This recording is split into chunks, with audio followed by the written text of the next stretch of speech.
सुन्नियों का ये मामला है, हमारे लड़के चरस पिए, मवाली हों, नमाज पढ़े ना पढ़ें, पूरी रात नातिया महफिल में बैठे, फजर का वक्त आए तो घर में चले जाएं, जमात छोड़ दें, नमाज फर्ज तर्क कर दें, जमात वाजिब नमाज फर्ज वो फिक्र नहीं है, पूरी रात नात खानी में बैठे और यकीन क्या दिलाया जाए, तुम सरकार की मोहब्बत में आए हो।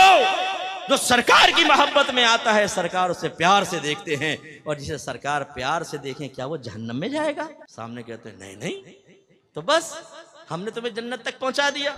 अगर आपने नात खानों की तसल्लियों से ये नतीजा खस कर लिया है कि जो मर्जी करते चले जाओ, हम रसूलुल्लाह के, जन्नत रसूलुल्लाह की, मैदान माशर में पहुंचेंगे, फरिश्ते कहेंगे कौन है भाई? सुन्नी है?